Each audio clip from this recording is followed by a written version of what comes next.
Do you guys always talk like this? Talk like what? Like what? I think that answers my question. Never mind. So, I struggled to think of a small talk and settle on the obvious question.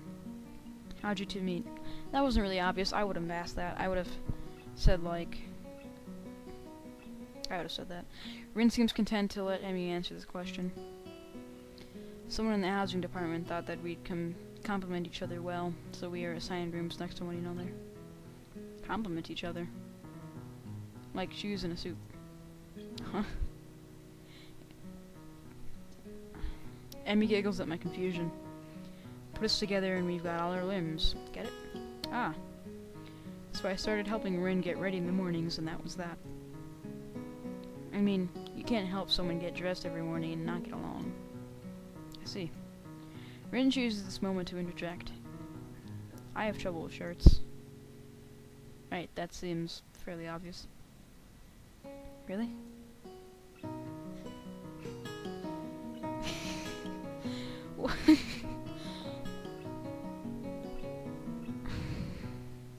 Kind of? Question mark? This isn't helping, but at least Emmy seems to find the whole thing funny. That, combined with the fact that Rin is genuinely curious, makes me feel slightly better and yet confused. I mean, you've got no R. Okay, fine. You know what? It's okay, because he's in a different position than I am. I would never say that so bluntly. So, putting on a shirt seems like one of those things that would be difficult. You know what? I'm gonna just stop talking now. It'll save me a lot of trouble in the long run.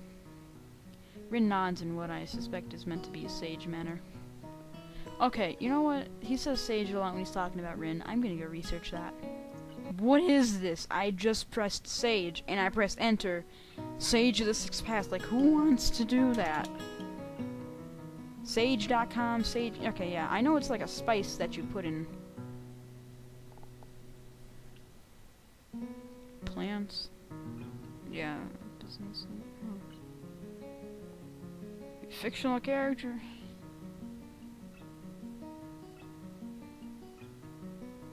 This has become like, oh, is a person of profound wisdom.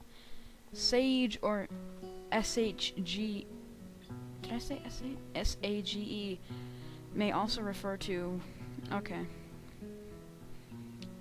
This has turned into learning with Mr. Nice Guy. And we're back. I see. The conversation dies as I turn my attention back to my lunch. It's really quite good. Emmy finishes her lunch first and makes a contented noise. Ah, that was good.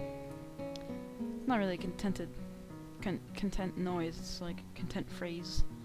As she busies herself with cleaning up her lunch, Rin speaks up. I'm thirsty. Oh, I almost forgot about that. Sorry. With the floor as she reaches into her bag and removes a trio of juice boxes.